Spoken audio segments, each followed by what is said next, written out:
Let's just play a little jazz. Come on. For me, the action is the chess.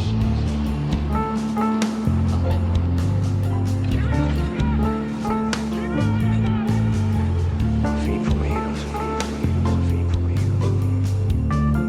That's why I thought you was cool like that. I'm a cool guy.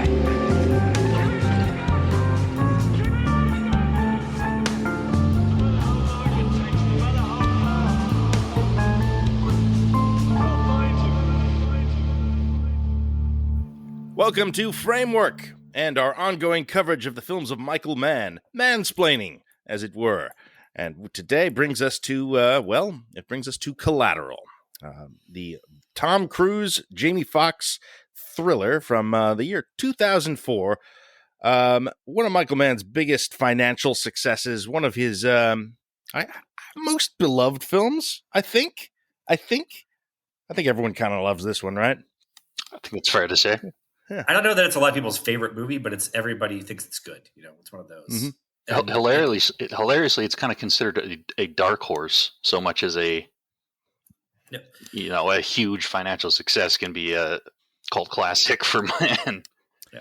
Well, I do think there is a reputation that this is sort of lightweight Mann. This is a little bit shorter, a little bit more basic thrillery kind of stuff. It's a concept action movie, maybe a little less of a character study than he tends to go for, more straight up thriller, but it still has all the character study stuff in there too. I was going to say, come on. Speaking of character studies, we should probably introduce our guest. Oh, sure, right, yeah.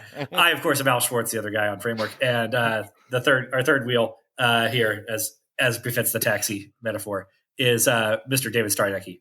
A lot of people have tried to study me. Nobody's gotten very far with that. Yeah. Thanks for having me.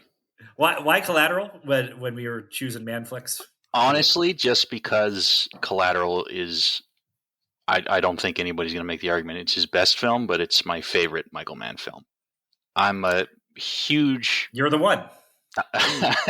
Come on, I'm the only one? There's got to be a ton of people who love this movie. I don't mean that it's bad, but it's just what John was saying earlier. Like, this is sort of like, it's weird. It's a weirdly middled thing where everybody rates this highly, but I don't think many people have it as the number one spot. You know, it's got good it's critically respected, but didn't get a lot of like awards recognition. Sure. Well, Mann rarely does, oddly enough. I don't know. I still haven't figured that out exactly. But I'm going to maybe get some backlash for this, but I don't care. I'm a big fan of screenwriting and the art form screenwriting.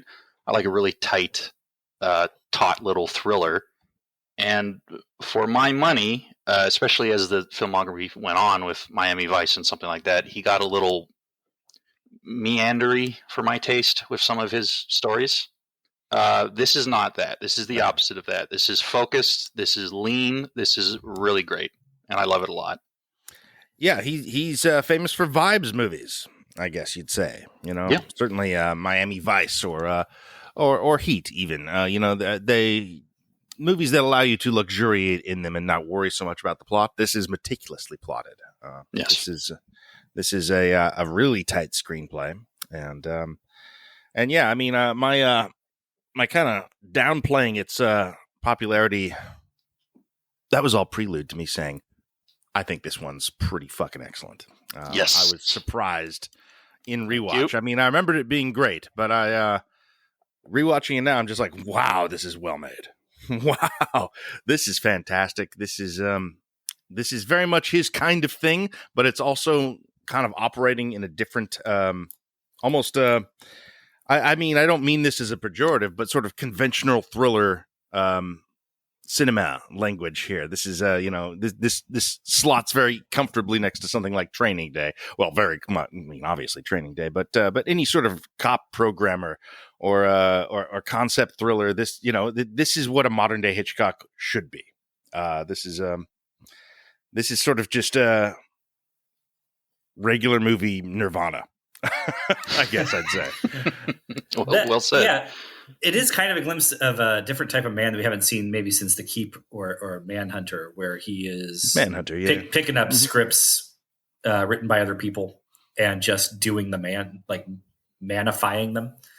And because like I said, this is a great show. I mean, there are things to pick apart about this script. I think there's questions about maybe like, and maybe manifying it highlights those even more, where it's harder to accept your typical movie bullshit in a Michael Mann context. But sure.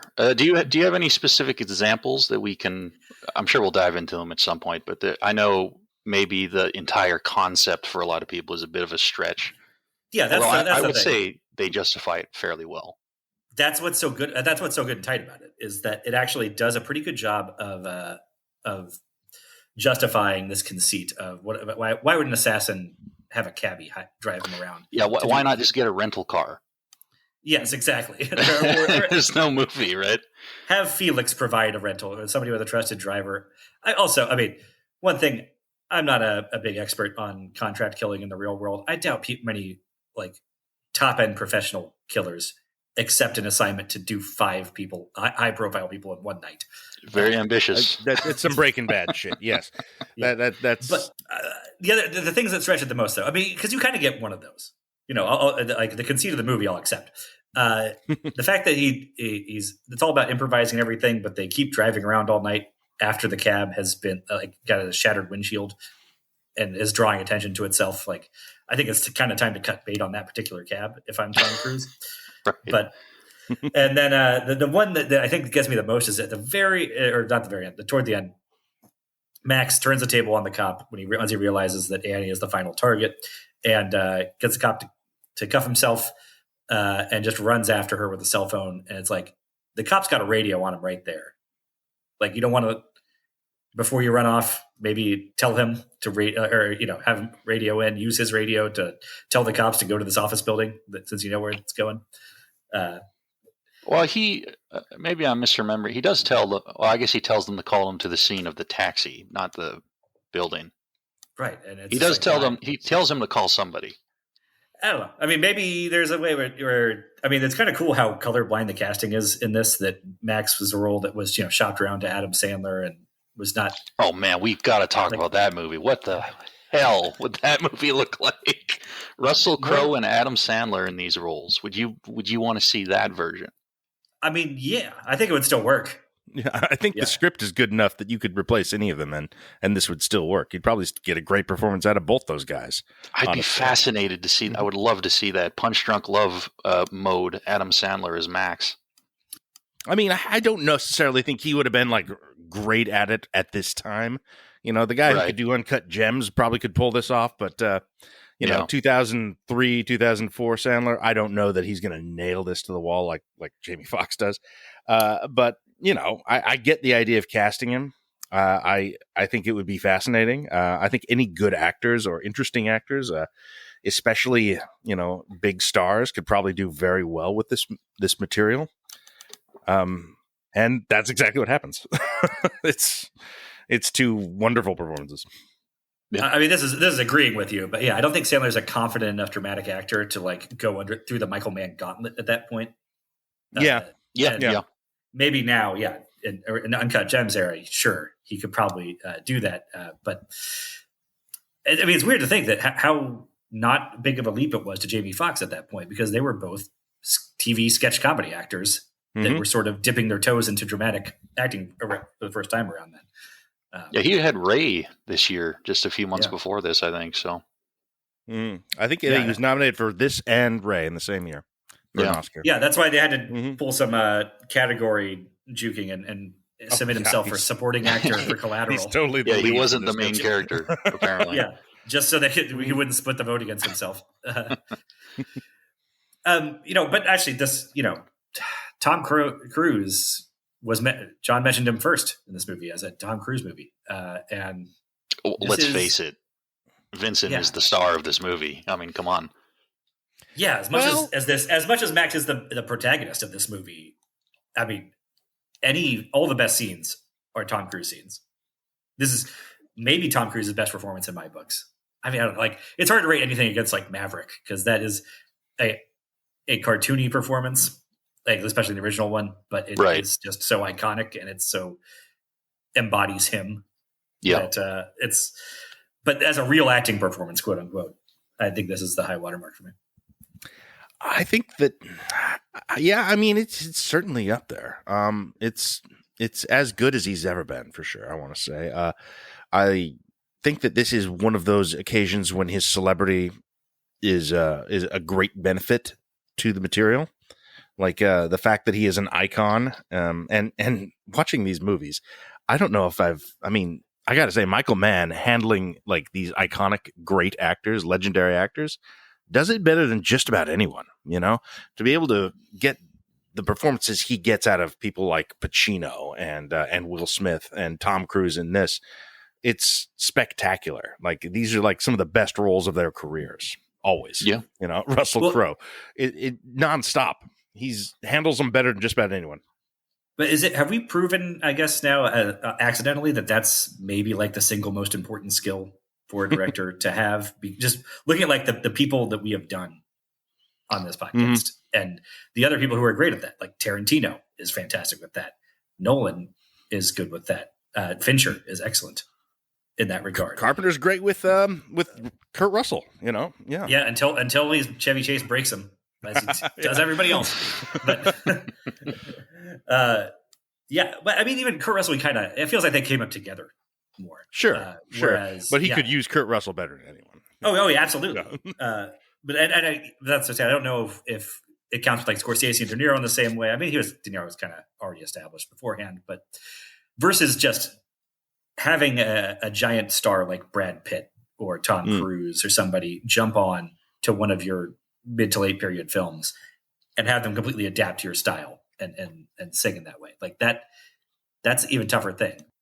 Harnessing the raw power of a movie star. Yeah. That's it feels like Cameron post Arnold isn't interested in doing that anymore. That's Maybe true. after like Titanic, he feels like he minted the movie stars of that generation, and now he will just. I mean, now he just needs somebody to stand there while they, digitally paint blue cat ears over them. So that's a whole different thing. This reminds me of obviously the casting is sort of counter to the image. It reminds me of like Henry Fonda in Once Upon a Time in the West, where you're trying to go completely counter to the babyface image to get some juice out of that. One of the things I really like about Vincent and this premise and the structure of this movie is that you spend an insane amount of time with both the protagonist and the antagonist. They're together for almost the whole movie, which is so interesting because all of a sudden the usual dramatic beats that your protagonist receives, your antagonist is actually experiencing those things as well, like inner life and then the midpoint and all the various beats. But there's so much Vincent that he's able to play through those things as well, which in my opinion, obviously those two are the heart of this story. So that really plays out well and is just fascinating to watch. I love it. Yeah, the setbacks for one are setbacks for the other as well, sort of incidentally, even when one of them causes the setbacks. Right. It ends up being a problem for both of them. It's I mean, this is a really excellent screenplay. Like top to bottom, I think that just as a piece of structured writing goes, this is a real good one. And there are a million little moments, little bits, little things that represent great decisions made at some point along the way. And yeah, just this conceit alone, I mean, very movie-ish, but just you couldn't do it better. And that's all that really ends up mattering. This is 2004. It's 3 years, I believe, after Training Day, which is the film I mentioned them earlier. That's the one this reminds me of most, in that it's what you just said. It's the hero and the villain basically spend the entire movie in each other's company. There are similar kind of goals and motives. That one, at least they're playing footsie with how bad is he a little bit. He's pretty clearly the bad guy early on here. Yes. But they still have a lot of scenes where they kind of seem to be growing together and learning from each other. Well, and where the protagonist is sort of a hostage as well as a pupil of the antagonist for most of the movie. Yeah. But it is that kind of like, I do feel like Tom Cruise saw Denzel Washington win an Oscar for Training Day and was like, maybe it's time I did my villain role. And well, I mean, he's just a really good judge of material and who he's going to work with. So he found the right one for him. And yeah, as a result, one of his greatest performances and a great villain, a great Michael Mann protagonist somehow at the same time. They're both Michael Mann protagonists in this. Well, you kind of. All right, we got 4 different things there because we got the screenplay, we got Cruise, we've got the Michael Mann protagonist stuff. I mean, before we move to talking about screenplay, I think David's totally right. But I launched right into nitpicks, but you're totally right that this goes alongside like Back to the Future in terms of like great texts for like teaching screenwriting, and that sort of tightness in the closed loop and how everything that's happening in the third act ties back and reflects on something that happened in the first act, and how much it justifies even a lot of the movie bullshit things that seem like coincidences that are convenient, but no, it's like Annie is the last target, which is a hell of a coincidence, except that Vincent gets in Max Cab to begin with because he's scoping out her workplace and waiting for dark to fall before he goes about that.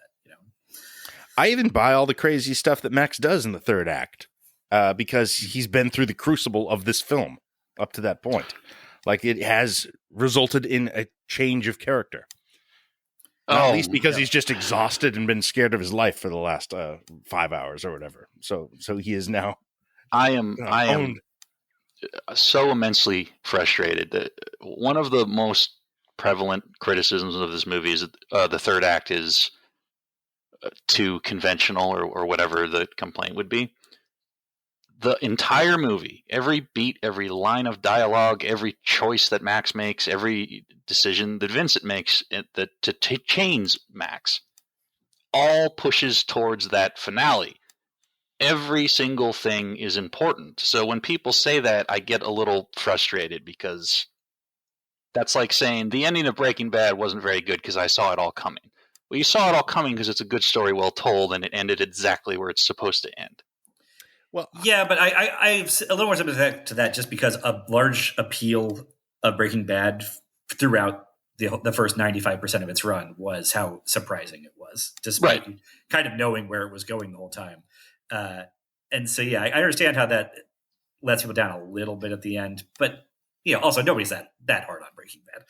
Nobody's that hard on Collateral either. Fair enough. And I mean, there's more to it that, like, even stuff I'm complaining about, the shattered windshield, like that does come into play when Max is inside the club talking to Javier Bardem, and the cops have the cab on surveillance, and Mark Ruffalo is saying, "Is there somebody else in there?" But they can't see into the back seat because of the shattered windshield. Right. So they don't get a look at Tom Cruise, so he can still go through good Fever nightclub like it's a Grand Theft Auto mission, and. And even like when the cops pull him over for it and they get called away, you presume that's because they're getting called away to the scene of the murder that they just left. Right. And it's like, it's such a nice coincidence that they got that call at the exact right moment before Tom Cruise starts blasting. But that one's a little cheap for me. It's a little bit, but like the work is there. And I'm like, this is not exactly like heady thematic stuff, but it's just mechanical screenwriting stuff that I think is very important to, that's cause and effect is the most important principle in storytelling, I feel. I suppose we're not really going through this movie beat for beat, right? We're just kind of okay. Well, in that case, you mentioned Club Fever, so I'm going to bring that up because that's one of my favorite moments. It's the midpoint for Max's character, at least. The midpoint for Vincent comes a little bit before that with Daniel, but the first half of the story is all about Max living in his sort of lie, his facade of someday, as Vincent says later on, right? He pretends that he's going to someday make all his dreams come true. He's a very dependent person. He relies on other people. He won't confront his boss. And the whole first half of this script is all about Vincent forcing Max out of his comfort zone and sort of forcing him to change and to improvise, to speak out for himself, to gain some measure of confidence. And this midpoint is so great because to overcome his inaction and his lack of confidence, he metaphorically needs to become more like Vincent. But they make that literal in this scene. At penalty of death, if he fails, he must become Vincent. His facade, his lie, his inner weakness is not cutting it anymore. Now he's got a gun to his head, and if he doesn't figure it out now, sink or swim, he's going to die. And he's got to take on a different facade, Javier Bardem's going to cut him with a Chris knife. That's it's going to be bad. So it is kind of the perfect screenwriting midpoint on paper, because now he's gotten a taste of that confidence. He has a little taste of the magical elixir he'll need for the rest of the story. And then the rest of the story becomes, what will he do with it? Will he deploy it correctly and all that? But such a great script. So well done. Well, yeah. And the other thing that's perfect in this script as a visual metaphor, as a bit of characterization, and as a resolution of this, is how Vincent's hyper professional Mozambique drill, the double tap to the chest and the one to the head. Yep. His inability to deviate from that is what makes him lose the final shootout. He spouts improv all movie long, and then when it matters the most, Max is the one who improvs. Yeah. It's such a beautiful. And he also literally closes his eyes and sprays bullets.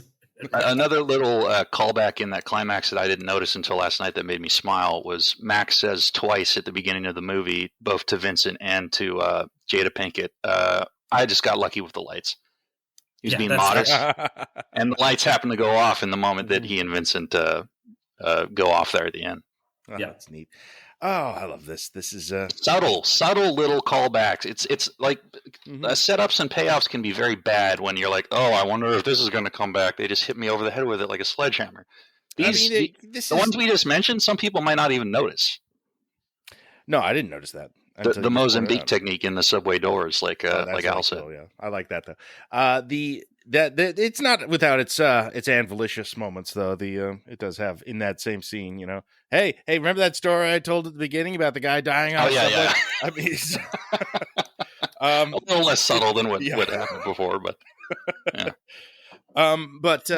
yeah. Like as a setup on, you don't mind that. Don't tell me you mind that. You don't need it at all. You don't need it remotely. You get it.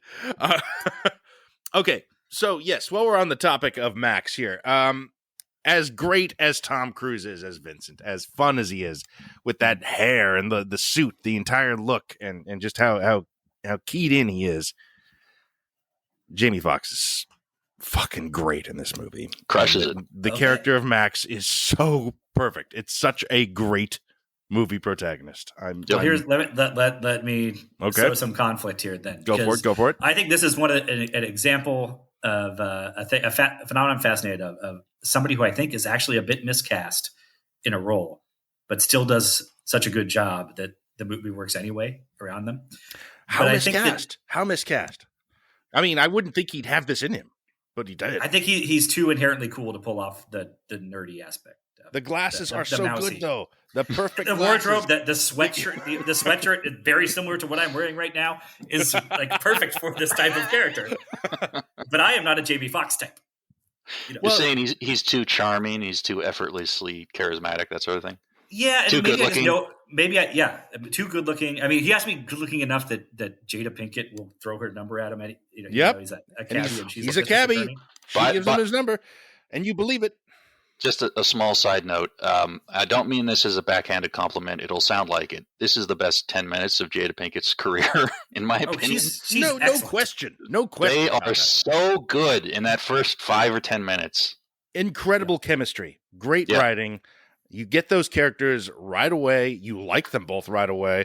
You buy that they would have a connection, that she would give him the number at the end, and it sets up the whole film. Yes, those are excellent, excellent scene.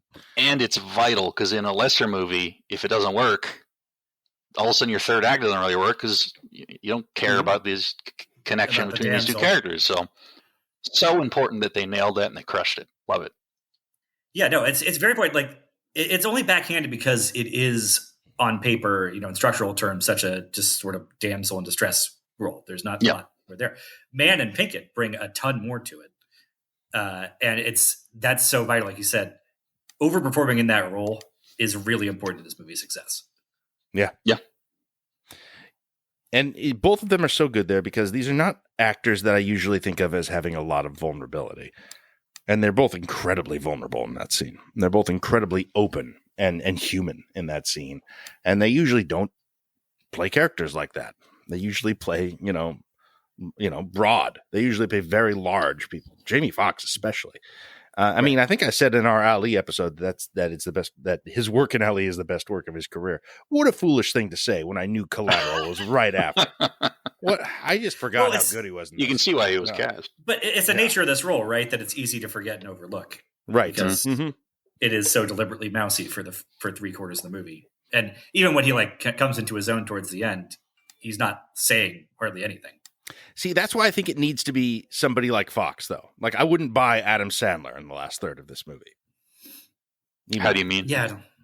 Like, I don't think he'd conceivably be able to steal the Vincent mojo and use it to his own ends.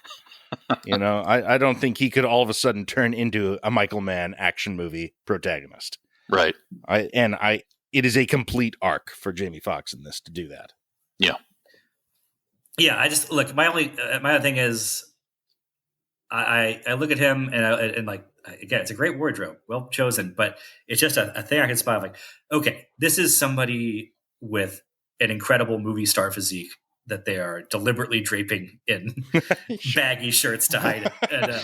And, sure. I always see like he's, he's the movie star. He's a very cool, very bombastic guy, and in real life, and that's his persona in most of his movies. And he's very good at that. But I'm never fully shed of that. And so I see him acting even more than Tom Cruise in this, which is a crazy thing to say because Cruise is one of those capital M, capital S movie stars like Arnold, who's kind of always doing themselves to a degree. But man, he sinks into this, the land shark of Vincent in this movie. I mean, really, because it's to jump over to Cruise, I guess that it's such a great way of using his intensity and star power and sort of like stripping all the positivity out of it, but maintaining that drive and focus. That of course he's willing to follow Mann through the gauntlet and do the 6 weeks of firearms training and special forces training and anything else. He's like, yeah, fucking shoot me into space, do whatever you gotta do. I'm in. That's his whole vibe. Apparently what he did to prepare for this, aside from all those things, of course, was he worked as a FedEx delivery man. The goal being to not be recognized. I don't really know how that went or how useful. Apparently it went really well. He did not get recognized. Mann had him shadow members of the crew just to see if they would notice that Tom Cruise was following him around. And I would not appreciate that. At least polite enough to say they didn't. He's quite good at it. I would not appreciate that. I mean, there's a great Tropic Thunder style comedy version of that of the fatuous movie star does a terrible job and the crew members having to treat him like Tracy Jordan. It's just oh wow, you did great, sir. I love maybe this is a minor point. I don't think it's a minor point, but I love his design, just the salt and pepper hair and the gray French cut business suit. It's kind of like looks like a great white shark kind of. Yeah. Yeah. And it also has that Ryan Gosling quality in the beginning of Drive where he's driving the gray Impala so that he blends in. Now, nobody's going to notice this gray businessman. He doesn't really stand out. It's kind of like camouflage. He looks amazing. He looks he looks quite good. Yeah. He's still Tom Cruise. He's one of the most interesting looking people in the world in this movie. And there's some interesting looking people here too. I was gonna say, Mark Ruffalo's doing his best. Yeah. That's the other crazy thing about this. When you dig it, it's not just that Mann put Tom Cruise through 6 or 8 weeks of firearm training and martial arts training and everything. You expect that. It's not even that he did the FedEx driver thing. You don't expect that, but that's in the wheelhouse. But to make sure that Jamie Foxx was fully comfortable driving a cab and felt like he was really in control of it, he had Jamie Foxx go out to a racetrack in Southern California and learn to drive a Crown Vic around this racetrack at super high speeds. just so like his hands could be at 10 and 3 if he needed to or whatever, and be and he would look natural behind the wheel because he'd feel like at one with the car. Yeah. And okay, that's the main character. You might expect that. But he also put Mark Ruffalo through all the firearms training, even though that character never fires a gun. Yeah, he doesn't shoot in this movie. But that's the attention to detail that I love, and I think you can feel it radiating off the screen. I mean, famously, they talk about Vincent's backstory quite a bit, and they deep dove into it, even though much of that text isn't on screen.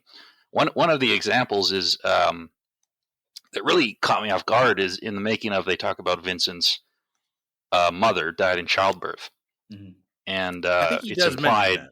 Right? He mentions his mother died. He doesn't say how, and he just says he never knew her.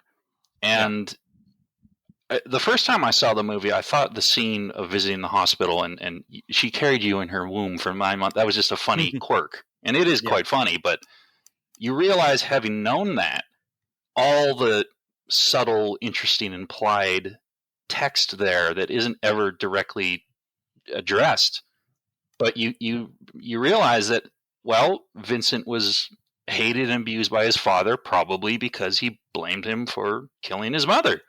So maybe Vincent feels like his mother is the first person he killed, or something like that. And clearly he's got a sort of reverence for mothers and the mother he never knew, which is just this really interesting texture that, like I said, never text, never explicit, just part of the structure.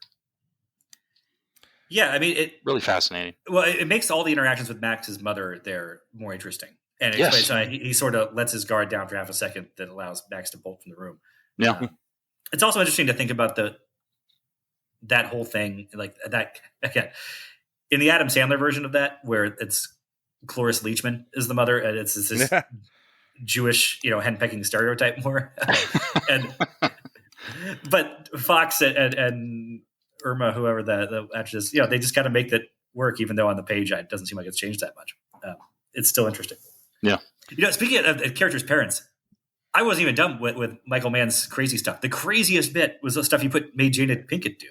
I mean, not made her. She was very enthusiastic about it in the featurette I was watching.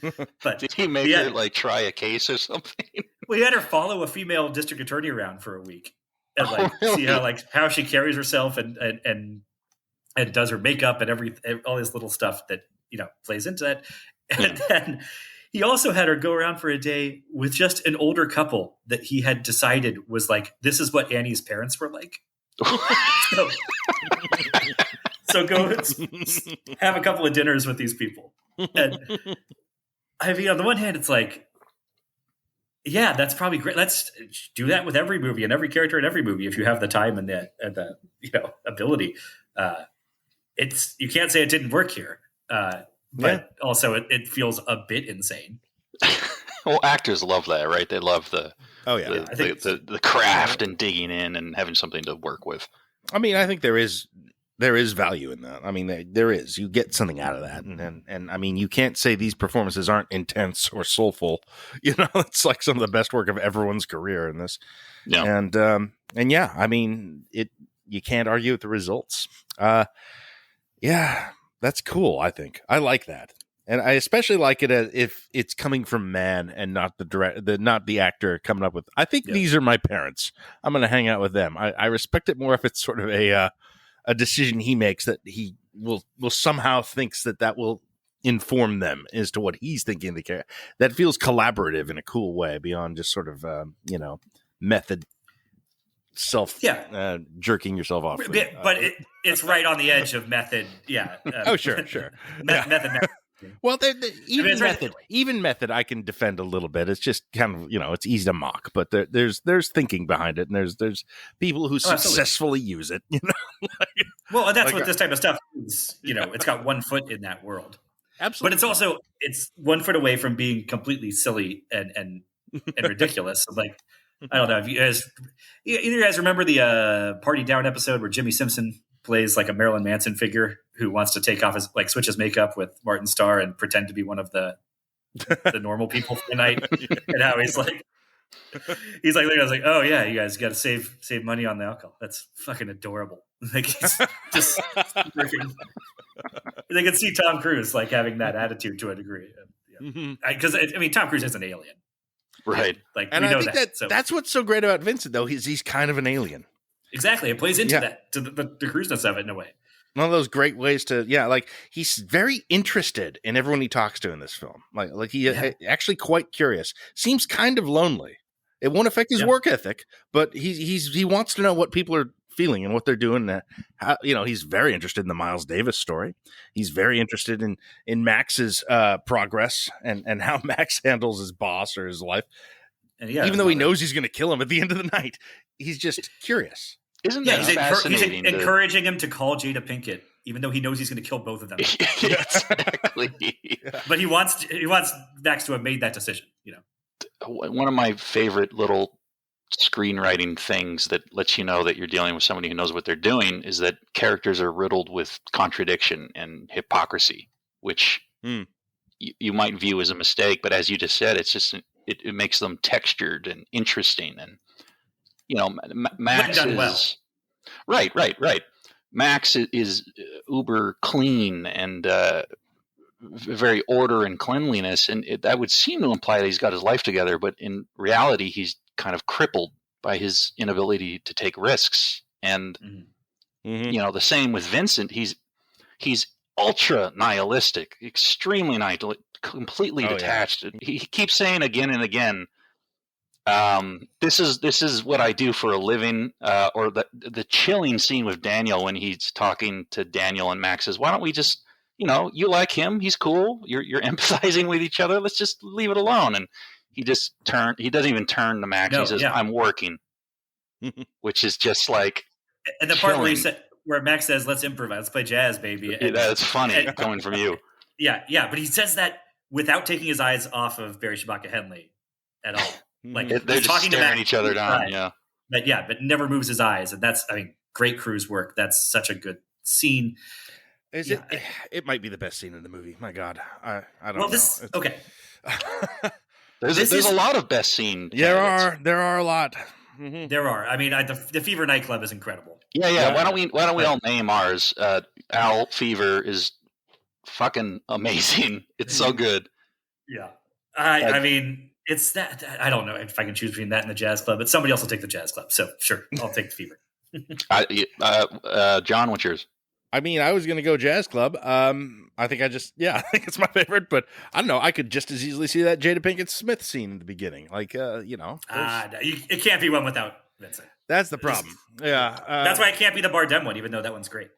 Very good. My favorite scene is their final serious cab conversation when they finally drop the bullshit and Vincent puts the stake through the heart of Max's lies to himself, essentially. What the F are you still doing driving a cab? Is that right before the coyote? That's a little earlier.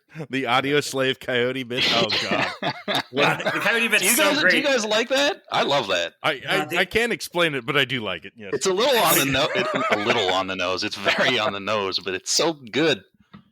The coyote thing is so good, and the music cue is so great. It's just when Chris Cornell's wail kicks in, then I start laughing. Like, if they had just used an instrumental of that audio slave song, this would be just awesome. And then it becomes goofy to me because he's so sincere. And we kind of mentioned this in passing that Michael Mann has got some really kind of cornball music tastes in a way, and that's where his sincerity comes out, which is odd because his characters are so reserved generally. I quite like the music choices. I do have one note here, which is typical nitpicky me. During the Annie and Max scene, they picked the perfect song. I love this song, Groove Armada's "Hands of Time." Absolutely fantastic song. But there was a little error that I noticed where Max, Annie says to Max, "Hey, can you turn that up?" And he goes, "Oh, you like the classics?" And I looked it up. Hands of Time came out like 18 months before the movie came out. So clearly they had some choice on the day and they changed their minds. Yeah, they had a temp track there for a while. Yeah, but... No, and even like... I bet it was something from LA. It was like the Supremes or something like that. Yeah. Maybe it was the Delphonics, and then Michael Mann finally saw Jackie Brown like the week before. Damn it! It was like, oh shit, Beat me to it. No, even like the Fever nightclub scene, like it's got this. I forget the name of that track. Ready, steady, go.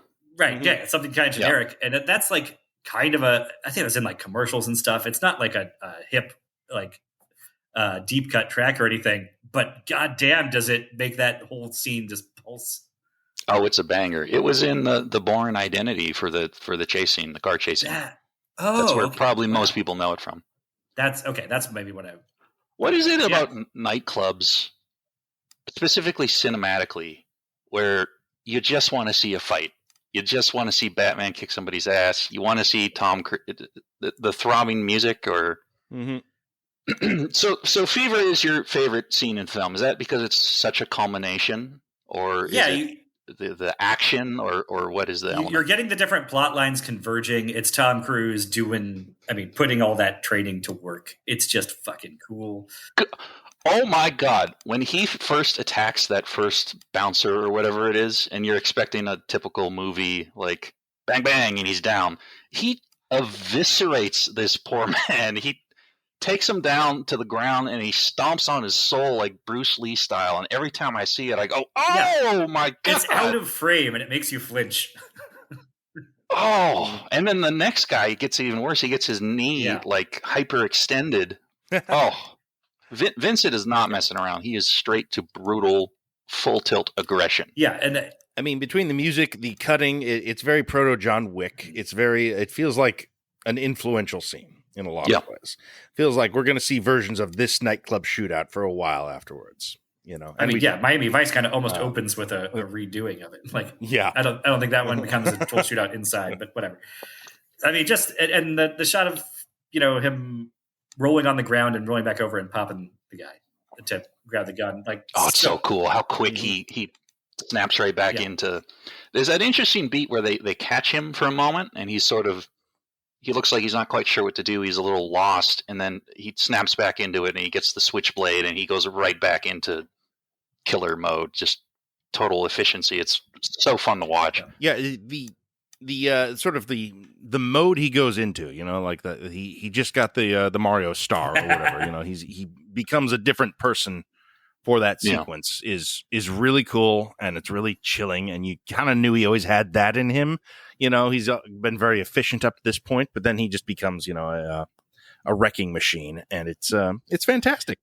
My only nitpick with that scene is the target is, what's the guy's name? Is it Peter Lim? Is that the just stays in place? He might move. He might go somewhere else rather than like in the center under all the lights. Everyone else who is around him decides to leave. He does not. I don't know. Maybe he thinks he's going for somebody else. No, I think Vincent's such a professional that he knows by Grand Theft Auto rules, if he doesn't go across a certain threshold, he won't activate that NPC to start running to activate the chase segment of the mission. But I think actually in whatever screenwriting terms, it's the FBI is storming in from behind his booth, and that's what initially gets their attention. Right. And so he kind of doesn't know which way that the real threat is coming from or whatever. That's how I would do a no price explanation. Yeah. That's good enough for me. There's a bunch of men with guns and nobody knows what everybody's saying or wanting. And I mean, yes. So there's a lot. Still try and just knows he has run into the crowd. Sure, would be better than somebody trying to kill him. He actually knows somebody is trying to kill him. I don't think he does. He is a target. Well, he knows that he's a witness in an important thing the next day. But he knows he's a witness to a big case, but he doesn't know specifically. No. Oh, they didn't let him know. Right. Okay. He doesn't know there's an assassin coming that night or at all, maybe. Right. Okay, that's something. I want to talk to you guys a little bit about the biggest thing we've talked about in this whole Mann series is the man protagonist and that sort of figure that he is created. And we talked about certain movies felt like odd fits for Mann because the heroes don't fit that mold precisely. That's like the thing, Wygant on the inside or Ali don't fit that in some way. And in a way, like Max is so indecisive that that's the least Michael Mann trait a protagonist can have. For whatever Right. else, they're always very professional and very decisive. And like they're very committed to their work and very committed to their woman, and they're really good at the work and really bad with the woman because of it. This tends to be how it goes. But this, I mean, Cruise is entirely the Michael Mann guy. He's doing Neil McCauley cosplay. Like if we were talking about his whole thing about making it so if a witness can only describe him as, well, he was a middle-aged white guy with gray hair and a gray suit, and Exactly. Yeah. and he's doing that exact same thing. But in a way, this Collateral to me feels like a weirder fit for Mann than Ali or The Insider, even. Because of just that moviness of what we're talking about, the high concept premise, it's Die Hard in a taxi cab type of thing. Yeah. That feels like something you would normally truck with. You're right. And the thing is, he's really good at it. It turns out like this is dissimilar to his other films in that it has these, I don't know, would you want to say, commercial accessible qualities, or just sort of a hooky premise, I guess, that usually, I don't know. Would you say it's beneath him? I don't know if that's quite the term, but like not ill-fitting. It's it's that the elevator pitch doesn't usually work on his movies. Don't usually reduce to that so cleanly. Right. Being high concept is not necessarily negative. Yeah. Well, when you do it this good, absolutely not. Right. That's the thing. Like movies like this, that are as tidy as this don't tend to be made as well as this. I mean, most movies don't tend to be made as well as this. It's just, he kind of aced this. Well, there's making a movie well. If they were better. I mean, this is the hair I want to split a little bit, is that there's making a movie well, and then there's making a movie in a Michael Mann fashion. And you're right, a high concept's not necessarily a problem for a movie. And there's an argument to be made that Con Air is exceptionally well made for what it is. But a high concept is kind of a problem for making a movie in a Michael Mann style, because he's all about, he's taking this high concept and he's dragging it kind of down to earth. He's grounding it in so many ways. Does that hurt this at all, though? No. I think it makes it feel more immediate. Like, here's my read on the Jamie Foxx character is that he is a classic everyman, which, Michael Mann does not do. This is the kind of role like, I don't know. It's the way that John McClane works, even though John McClane, that's not quite the right conversation. Or a Jimmy Stewart, he's a person that is not a movie star, in the way that Tom Cruise is. And I think that the disparity in celebrity between Jamie Foxx and Tom Cruise really works well for the film. I mean, we all kind of know Jamie Foxx now, but in 2004, he was, a TV actor. He hadn't been leading movies. He didn't carry stuff like this. So he is immediately just on a lower strata than Cruise going in. And that is borne out by the characters. It's that dynamic. I mean, it's not uncommon for Cruise to do this. He does this in Interview with a Vampire with Brad Pitt, because that's just when Pitt's starting up. It's a great way to use Cruise. And if you take advantage of it, it makes your guy, the protagonist of the film, Max, an underdog immediately. He is scrappy. He has to and it's sort of the action of the film. He has to live up to his antagonist. That's an interesting metatextual layer that it puts on there. Is at the same time, this movie consists of Tom Cruise kind of pulling Jamie Foxx up from the B list to a higher level of movie. The film is also about Max learning to become a Michael Mann protagonist from the bad guy. Yeah. It's really cool. He is honed by this. This is a crucible that sharpens him and forces him to become, somebody who can operate at that level. That's the Javier Bardem scene that David was talking about, or that scene after in the taxi. We were talking about how great that was. Vincent calls him on his shit, and then he's all like, "You know what? You're right. Maybe life doesn't mean anything. Maybe I'll just drive this car right off the fucking bridge," and he becomes this sort of reckless. Nothing means anything, and he's stepping out of his comfort zone. He realizes to live through this night, he is going to have to take chances. I don't know. This is again, I'm getting away from Michael Mann specifically and more into just like screenplay payoff 101 stuff. Well, not 101. Let's get 301. This is advanced level. There you go. But no, it's a great marriage of that, though. That's what we keep talking about. Right. Right. Yeah. And I mean, this thing just feels like so goddamn Michael Mann all the way through. Anyway, like it's unmistakable with the grain on the film and the way LA looks at night, and the character actors. And there's Bruce McGill, and just the tough guy dialogue that they're having. It's so. There's so much in this that is unmistakably him, just in the smaller details. That the thematics kind of get carried along, just the general aesthetic of Mann that we're seeing here. I love the look of this film, by the way. It's gorgeous.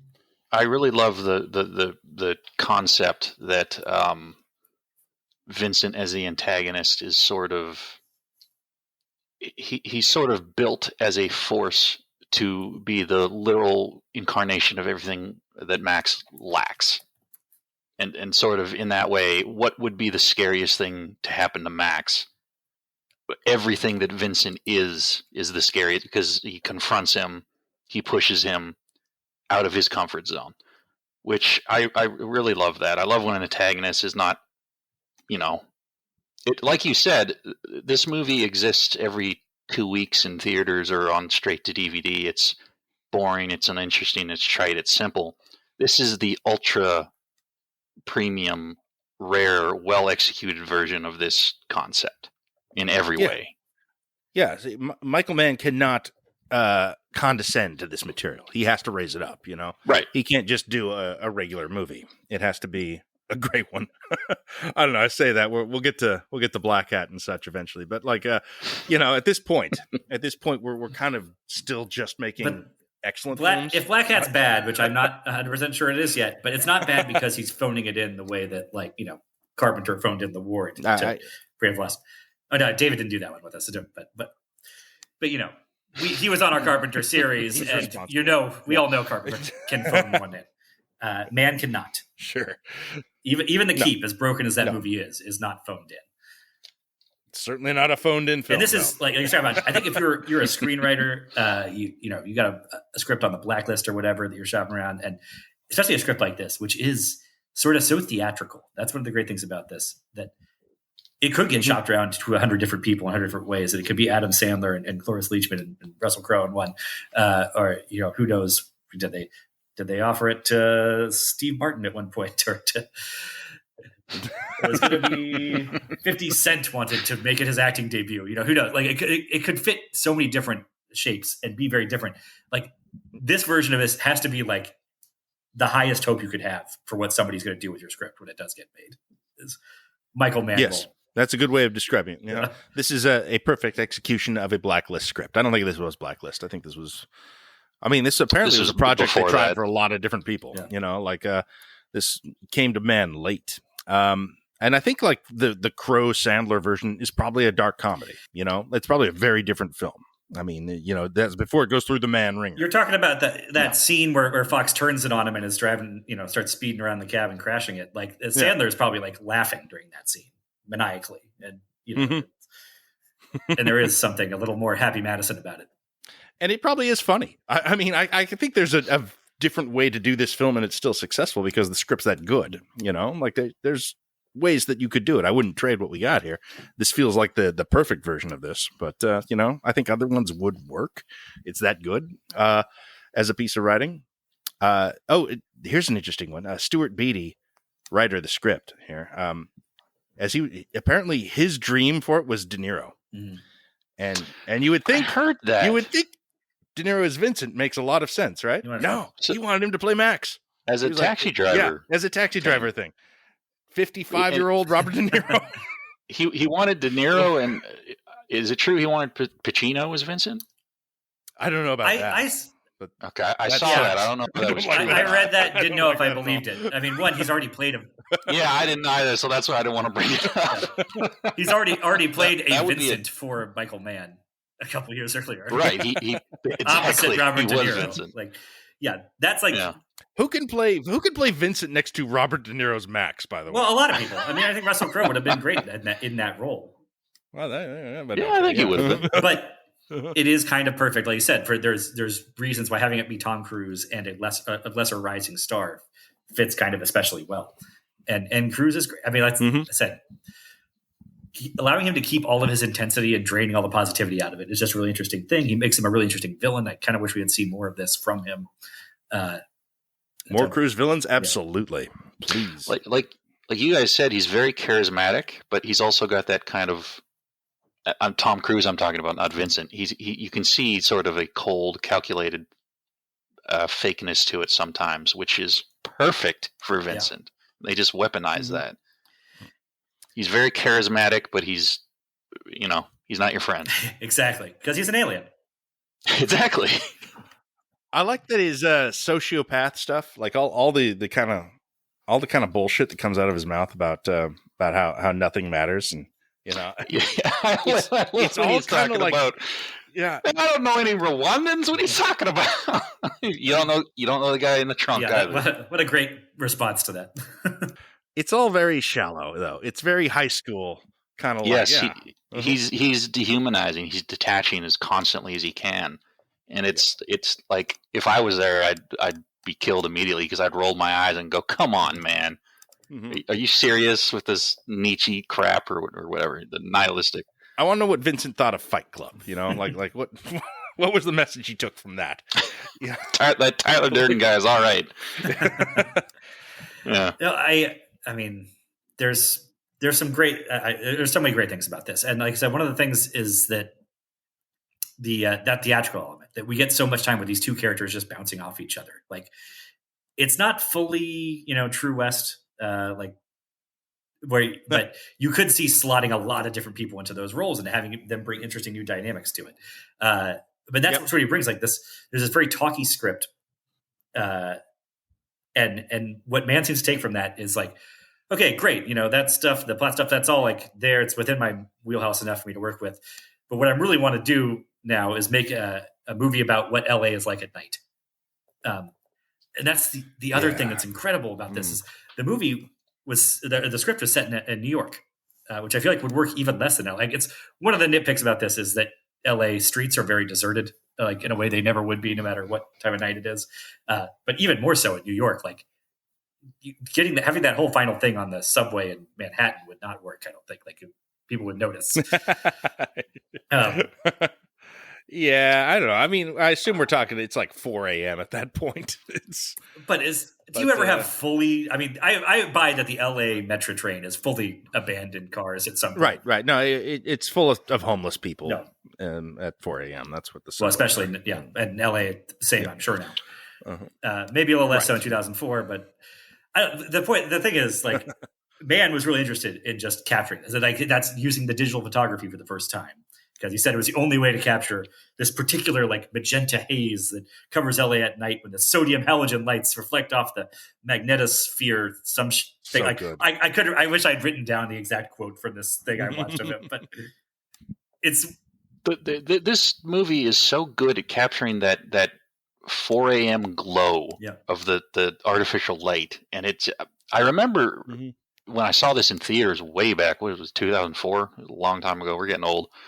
I just remember being taken aback because digital photography wasn't that common then, right? So you see these street scenes and these lights and just the look of it, and it looks like a city feels at 4 a.m. It's fascinating. And LA particularly. This has such a visceral feeling of being in LA and being kind of disconnected from everyone else around you, even though it's a major city.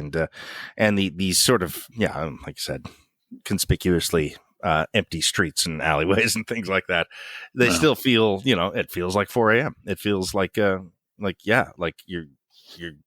getting out of some event too late and taking a cab back to your hotel in the middle of the night in LA. And it is evocative as hell. And I think the visual look of this film, that digital grain and shit that they're doing, really contributes. It's a gorgeous film, and this is where we start with the crazy digital stuff from Mann, right? Like everything from here on out. He goes a little nuts with it, as you alluded to. Public Enemies is maybe a weird choice for a fully digital coming up. It's all about that, This I believe is a mixture of some of the more daytime stuff was from the film. Club Fever was 35 mil. I know that.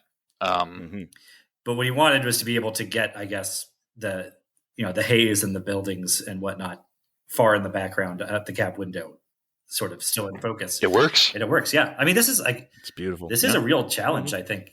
Shooting, obviously they find all kinds of reasons to get out of the cab, but shooting this much of a movie in a taxi cab where it's a two-hander where the people are not in the same seat or facing each other, that is a challenge cinematographically.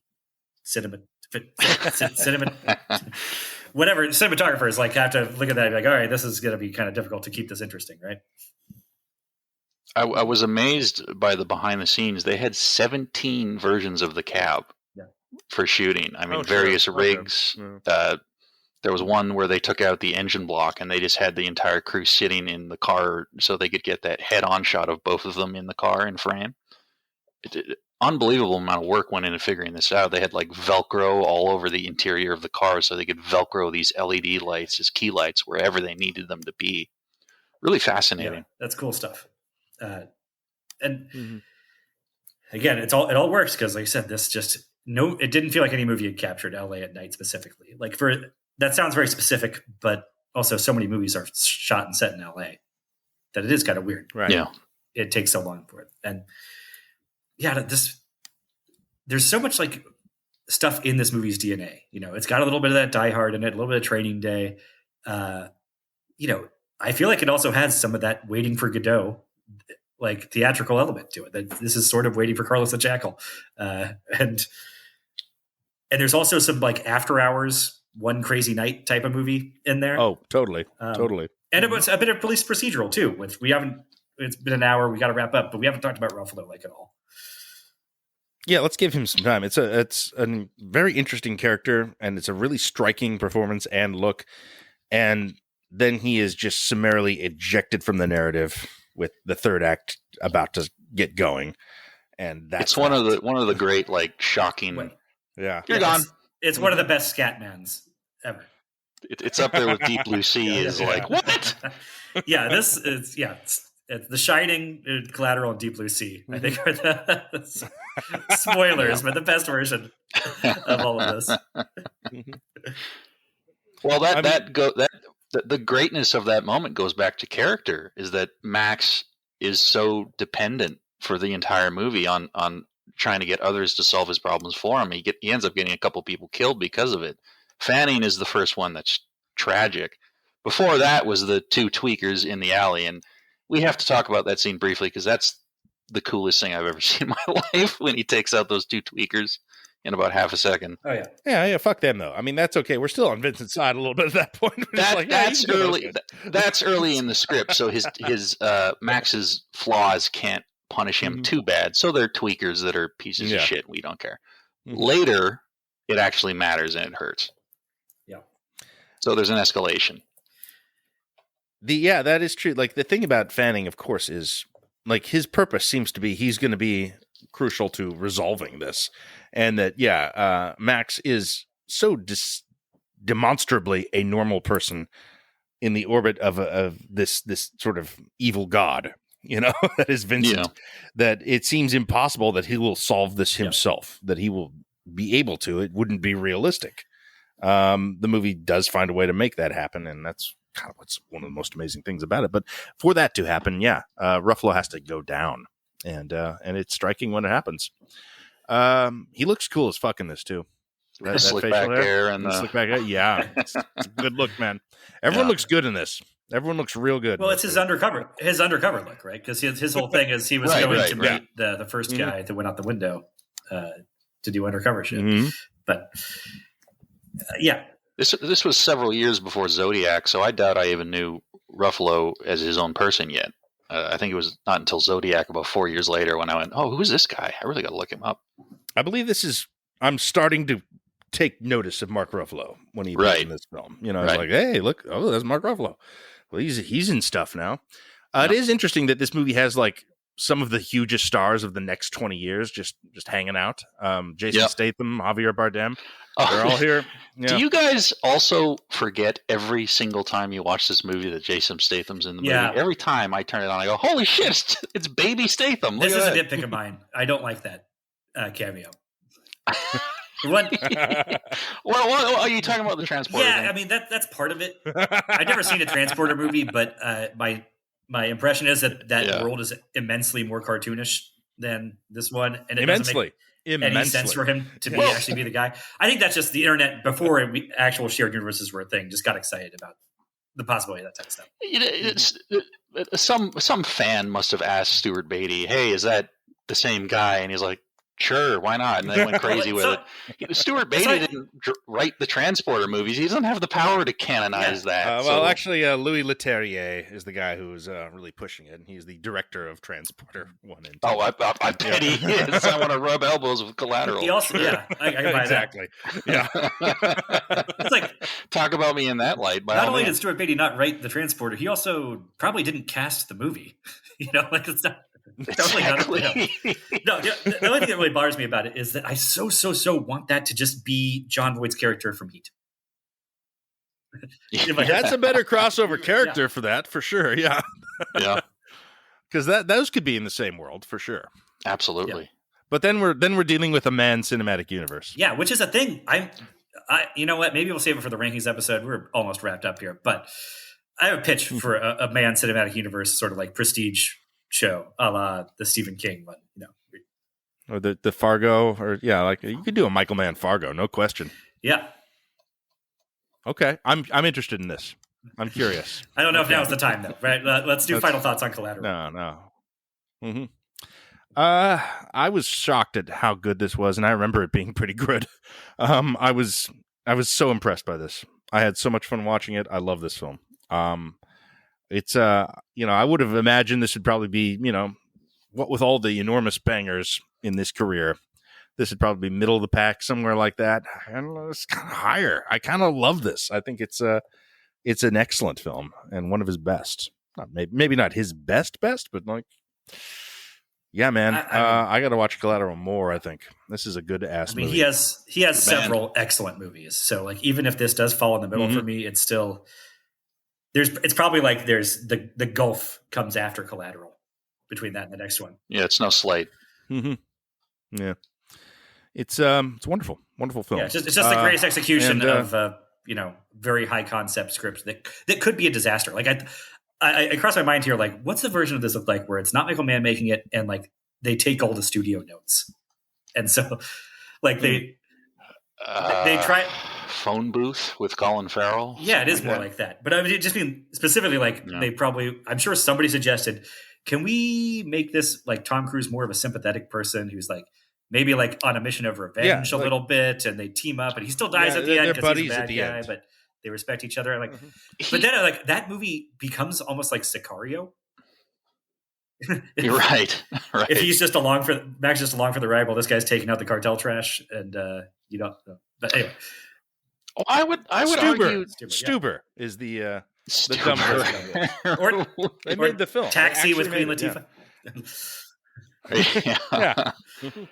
I would argue that Vincent is a relatively sympathetic figure. I don't think so. Degree. I don't think so. No, not at all. I think he's a great. I think he is a. He is a pure villain. He's such a great example he's an interesting of guy. being charismatic without being sympathetic. Yeah, right. Mm-hmm. That's a tough line to do. I would say Denzel in Training Day is more sympathetic than him. When you kill your mother at birth with no agency of your own, and then get abused by your father, you get a little bit of sympathy. You get some default, I guess, if you choose to then murder a bunch of people for your life. Maybe not. Yeah, but even that. Well, just within the context of this movie, he's going to kill the protagonist. Yes, you don't want to see that happen. He sure doesn't act like it. He keeps investing emotionally into Max. He's like, "What are you doing? You're going to kill him. You know you're going to kill him." That's what's so interesting about him. He's a cool dude. Yeah, he's not bad. Cool guy. Yeah, great movie.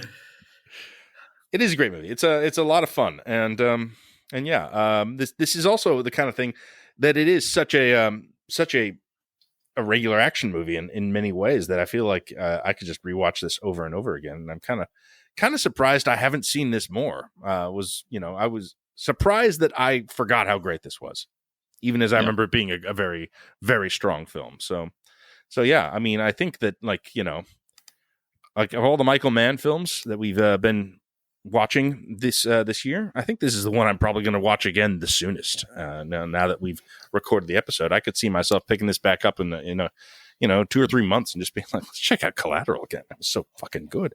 You should do that.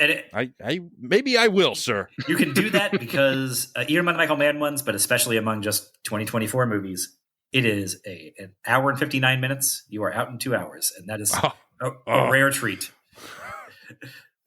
That is lovely, man. I didn't think he had an under 2 hour film left for us, and here it is. Yeah, it's amazing how much of a benefit that has become. How much I appreciate. Yeah, under 2 hour runtime. I'm just glancing at my notes here. I have 1 or 2 more small things to get through, if you guys don't mind. Of course. Tom Cruise breaking the window and falling over the chair was a accident. That's so perfect though too. It's exactly that's where he's starting to lose his grip a little bit. And he's losing control, and he looks so frantic and crazy. It's absolute. What a happy accident! It's wonderful. It struck me as like that's one of the better stunts I've seen Tom Cruise do. So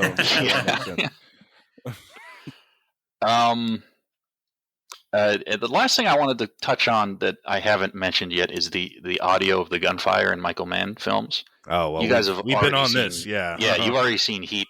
Are you guys audiophiles? Maybe you'll know more about this than I do, but we don't know much, but we can sure appreciate how good it is here. Oh, it sounds so great. I've worked on some productions. I know production sound always sounds poorer than post audio, which is the reason that it gets replaced.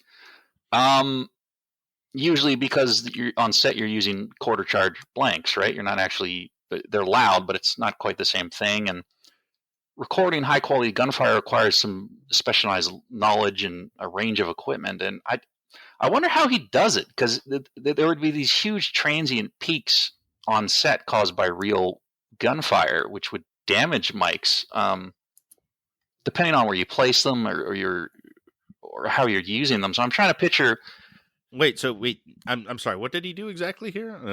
These are all live? Well, no, that's what I'm wondering. That's what I don't know. Is he must have used like a shotgun mic to record the sound of the gun itself and the initial crack, but then he would also need other mics to record like the echoes and reverb of the location at the same time and sort of mix it all together, I guess, because I assumed it was all Foley work, but sure. It must be Foley.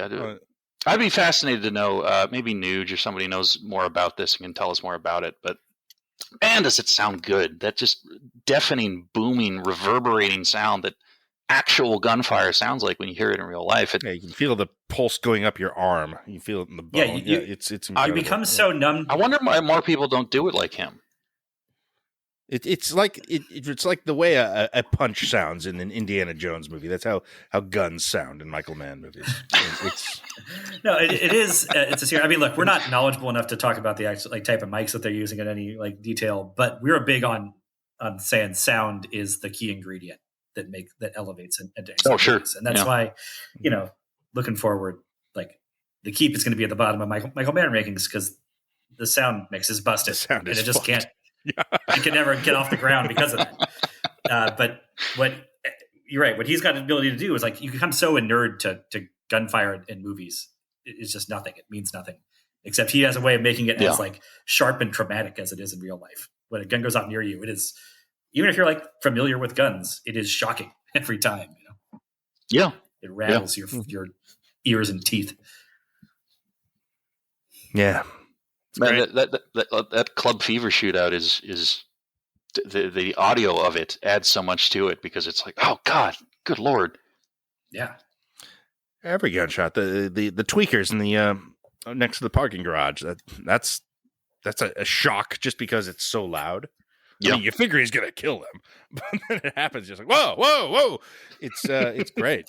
Yeah, it's that is a cousin scene to the when I went on about in the Heat episode about the start of the shootout in Heat is such a thing where no matter how many times you've seen that scene and how many times how ready you are for what's going to happen, the exact edit of when Kilmer starts blasting is so jarring that it makes me flinch every time. And that shootout is the same, or Quick Draw is the same. Like, it's just shot and edited so well that every time it makes me flinch, even though I know exactly what's coming. Anyway, what's coming next is Miami Vice. So we're going to look into that. Probably some pretty good gunfire in that movie, too, if I remember correctly. I think so. I'm curious. I remember being sort of nonplussed by this in theaters, and I haven't seen it since. I think I'm going to really like it a lot more this time, is my guess, just based on the cultural opinion of that film and how it has moved and shifted. But it'll almost be like a new one to me. There's without spoiling your next podcast, there's a scene near the end of that movie involving guns in a trailer that is one of the cooler. I remember that. Yeah. It's hard to forget that one. It's great. Yeah, it's really good. Okay. Well, thanks. All right. Thank you for joining us, David. And thank you for having me. And nanner, Judas, I got Collateral and you didn't. So there.